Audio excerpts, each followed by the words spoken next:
Hello, welcome to Limbo. I haven't been around here recently since the deeper parts of hell are too hot to wear a hoodie, so I'll give you the Sparks Note recap on what's been happening. I've been working 50 plus hour weeks, my house almost got hit by a tornado, and 10,000 Leagues Under the Sea was kinda mid. Sorry I've left you gremlins so long without your slop, but I'm finally giving you a little something to satiate your hunger. Let's start out with a question. Can we pretend that airplanes in the night sky are like shooting stars? If I had a wish right now, it'd be that God put me out of my misery. Today we are reading Violet and Chicories, I'm pretty sure I'm pronouncing that right, a Twilight x Mordecai fanfic by Steve MC, I assume that stands for Minecraft, 37 on AO3. Searching for this story, something that was sensible somewhat and wasn't completely memed to death, was difficult to say the least, simply due to the sheer quantity of bullshit that is out there for this specific ship, which quite literally wouldn't exist if it wasn't for a meme. Also, I have watched exactly none of either of these shows, so I know right about nothing of the lore. Not that it matters because this is a fucking shitpost. But anyway, without further ado, let's get into it. The story starts with Mordecai walking to his first day at a new school. His family had just moved to Oregon and his parents enrolled him in a private school. As he approached the school, he noticed a group of girls with vibrant hair laughing as they walked in as well. As he watched them, one of them turned to meet his eye. She had purple eyes and hair. Twilight sparkle. She scowled at Mordecai and walked into the school without really any much of an interaction between the two of them. Now, I want to be clear about something right off the bat because it kind of pissed me off. It's never clearly stated whether the ponies are, well, ponies or humans. At some point, it seems like they're human or at least anthropomorphic, but at others, mentions of trotting or hooves make me think otherwise. With these kinds of stories, I think you kind of have to commit to the bit to a certain degree, one or the other, horse or human. Anyway, because Mordecai had to get his stuff for his new school from the front office, he was late to class, so he had to take the last seat available, which just happened, guess what, to be right next to Twilight. Immediately, things got off to a rocky start, with Twilight calling out his lack of desire to pay attention in class. Mordecai ignored her, instead thinking about how pretty she was. In fact, the story says, quote, "If he hadn't known any better, she could have been a goth gamer girl. Mordecai had always wanted a goth gamer girlfriend." No comment. At lunch, which was chicken, by the way, but we're going to gloss right on over that. But I do have questions. Two girls came over and asked to sit with him. Margaret and Aline. Insert extremely obvious and canon love interest. When Mordecai sees them, another quote, he thanked the universe for real-life anime girls on account of their school uniform. This author did my boy Mordecai so fucking dirty in this story. You'll see a lot more of this, just you wait. Immediately following this, there is a 2-month time skip, so fuck all that character relationship development. In the time we missed, Twilight's constant pestering about Mordecai's schoolwork and his constant slacking off has strained their relationship to the point that they hate each other. At this point, he finally figured out that his lack of work ethic in class was going to hurt him, so he watched a YouTube video to learn how to do it. No doubt with an Indian man teaching it, and he found that he could actually understand the content. When he came to school with a completed assignment for what I can only assume is the first time ever, Twilight was flabbergasted. But instead of shutting her yap, she proceeded to insult him for doing the thing that she wanted him to do. Now, I don't know My Little Pony lore, but last I checked, she was supposed to be one of the elements of friendship, not one of the elements of being a fucking dick. However, the YouTube strat did not last long, with Mordecai finishing the first seminar, which, to my knowledge, is supposed to be half a semester, I guess, complete with its own finals, near the bottom of the class. He realized that this was a problem and asked the teacher if he could get a tutor. But guess who has to tutor him? That's right, Twilight Sparkle. Their first tutoring session went poorly, as you can probably imagine. Now, I don't know a lot about tutoring, as I've never needed to be tutored. Not to brag. But I'm pretty sure it's not supposed to be all-out yelling matches, especially in a library. As they leave the building and part ways to go home, we get the strangest sudden action sequence in the history of writing. I'm going to read it verbatim so you know what I mean. Mordecai could not comprehend how anyone could begin to relax on any surface of that place, referring to the library. And to make matters worse, he was now on the ground after someone had ran him over with a skateboard. A skateboard, of all things. Where the fuck did that come from? Reflecting on how bad the library is to the most lackluster announcement that he ate shit getting run over, it doesn't even matter anyway because he has pretty much no reaction to it and even becomes friends with the guy almost immediately.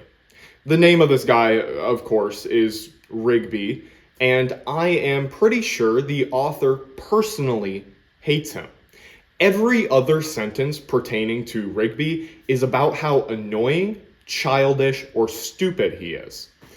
It's good to have a comic relief, but this author turned bro into a comic punching bag.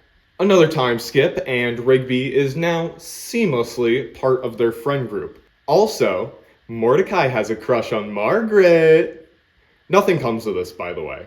They don't even go on a date or anything. It's kind of just cheap background character development. Since it was a new seminar, still don't get what that is, there was a new seating arrangement in English class, and Mordecai got sat next to Rainbow Dash, one of Twilight's friends, and they quickly hit it off. By the end of the class, he's in a group chat and plans to hang out with all of Twilight's friends, minus Twilight, which is low-key fucked up, I'm not gonna lie. That night, after a way too drawn-out play-by-play of a late-night Fortnite match, Mordecai was playing with Rigby, and he falls asleep and has a weird dream. Through a white void, Mordecai heard someone calling his name. He called out for whoever it was to respond, and they did. Behind you. Mordecai turned around to see...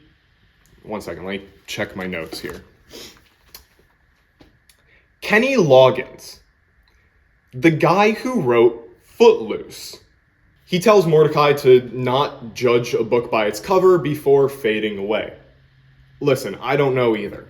Now, obviously this is about Mordecai's sour relationship with Twilight and telling him to give her a chance to show that she isn't a douche 24/7, but that could have been established in, one, a better way, or two, through actual fucking character development.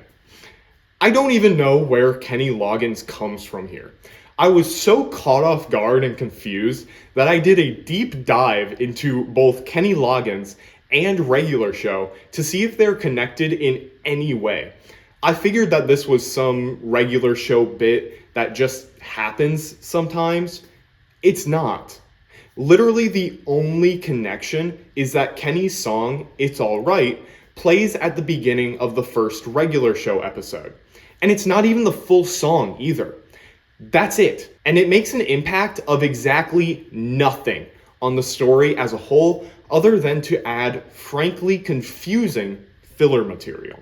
That morning, after Mordecai woke up, his parents announced that they had made a special breakfast for the family. But they didn't have orange juice. Obviously, the most important part of a breakfast meal, duh. So Mordecai offered to run to the store and grab some. As he walked down the aisle, he ran into somebody, quite literally, knocking their basket out of their hands. He apologized and began picking up their groceries before, quote, while both reaching for an apple, both feathered hand and hoof instantly recoiled with a touch, and Mordecai finally looked up to find that the pony he had run into was none other than Twilight Sparkle. What followed was a short, awkward interaction in which they had a tense conversation about what they were both doing at the store before saying goodbye and walking out. Frankly, and I do have to give the author credit for this, the interaction was very human.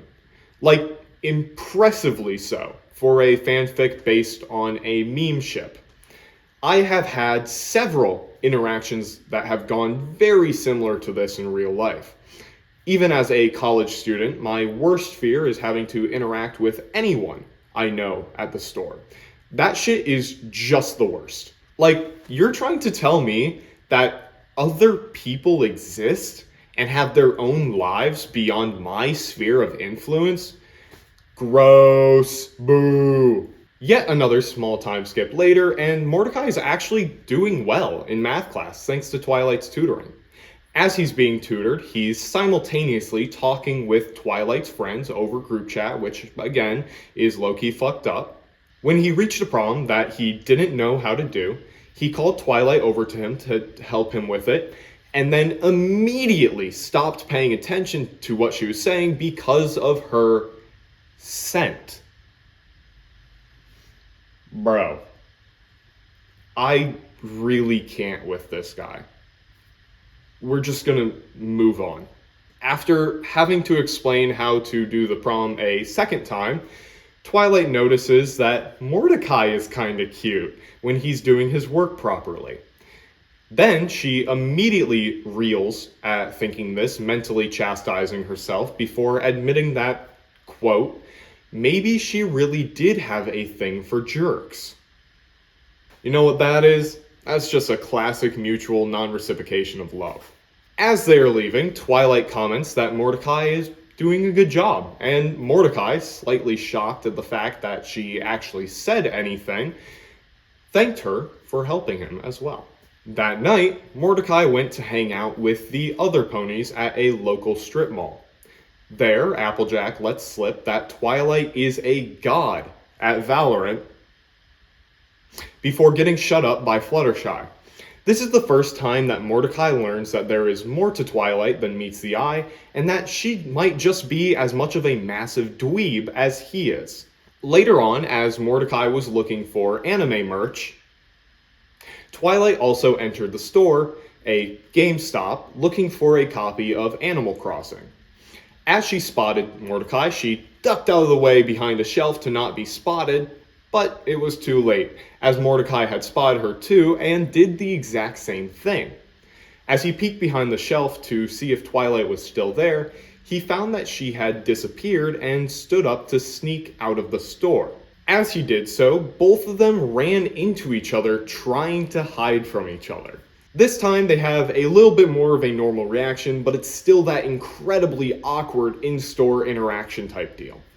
But this time, Twilight realizes that the reason why they hadn't had a good conversation is her fault, because she still didn't want to attempt to undo the hate that she had fostered on that first day of school. In fact, as she reflected, she found that she actually felt pride in how much Mordecai had improved in school thanks to her. As the semester came to a close, they had their finals, and Twilight found her name in second place for the class. As she fumed over this, she heard the teacher behind her congratulating none other than Margaret. After a whole bunch of glaring and backhanded compliments that the teacher didn't pick up on, Margaret walks off only to get stopped by Mordecai, who asks her to the upcoming winter dance. As Twilight watched this, she found herself becoming jealous. Oh no. As she thought about it though, her rage subsided because she realized that, as Mordecai's tutor, she was spending more time with him than Margaret spent with him. So, checkmate, I guess. Fast forward to the winter dance, and Rigby ended up asking out Eileen, So Margaret and Mordecai went with them on a double date type thing. Now, I don't know how to work this into the script for the video naturally, but at some point in a kinda odd POV switch, Margaret reflects on Mordecai as boyfriend material, and I just have to read this to y'all. She wasn't quite sure why she liked him the way she did, but they were here. She was more interested in reading, crafting things of her hands, and walking in the park on her days off. While Mordecai seemed like her opposite. He played video games, obsessed over anime, and collected DVDs and figurines. She wasn't even sure what 4chan was, though he tended to reference it sometimes while she listened to him ranting about ridiculous internet discourse. I cannot hold it in anymore. This author butchered these characters. They are nothing like the canon characters. When I'm reading a fanfiction, especially these shit posty ones, I want it to feel like the actual characters. This just feels like a very basic high school drama with characters wearing skin suits of these TV show characters. Basically, what I'm saying is that Mordecai would not be a neckbeard anime weeaboo dweebicus. It's giving self-insert. It's to the point where whenever a character does something that would be natural for the canon character, it feels deeply out of place. It seems like the author is being untrue to the characters because they are simply writing a fantasy for themselves. That being said, they aren't bad characters necessarily. Really, it's an above average high school drama for a fanfic, but they just aren't the characters advertised. Anyway, the dance, right. As Mordecai and Margaret were dancing, they ran into the group of ponies on the dance floor. In that group, of course, is Twilight. And as soon as he saw her, Mordecai got thoughts of cheating. Thank you, author, for including the hex code color of Twilight's eyes. And Margaret got thoughts of murder. What followed was a frankly confusing exchange where Margaret and Twilight go back and forth exchanging insults, with Twilight calling Margaret a cheater and Margaret just kinda generally getting mad. Mordecai, of course, was confused and asked for clarification on the situation, which he and we don't end up getting, so he decided that he didn't want to be at the dance anymore and stormed out. After he left, the other ponies gang up on Twilight for not getting over their stupid feud and vow to leave her and no longer be friends with her until she can get things straight. The next semester, Mordecai resumed tutoring sessions with Twilight, which were now much quieter after everything that happened. One day, as Mordecai was struggling on a problem, Twilight just decided to insult him out of nowhere, saying that the only reason Margaret went to the dance with him is because he's stupid and she likes to seem academically superior. This set Mordecai off and he demanded to know why they had beef. Instead of writing it out, the author did this shit. Okay, yeah, fuck the reader then, whoop-de-doo. After that long and engaging conversation that we know absolutely nothing about, Rainbow Dash came in and asked Mordecai if he wanted to hang out. But once she saw Twilight, she dipped right on out of there and Mordecai followed.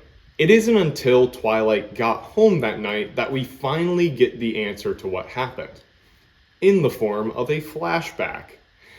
Basically, Twilight and Margaret were best friends, and Twilight always did study sessions with her. But on the final test of the semester, Twilight caught Margaret cheating and took it personally, immediately ditching Margaret on the spot. Honestly, I was let down when I read this because cheating on a test is such a nothing burger. It's crazy how much of a hard ass you have to be to take that personally. And anyway, Twilight now had no friends and it was all her fault. And as she sat in her room, looking up into the night sky, she spotted an airplane and thought, I could really use a wish right now. And that's it. Wow.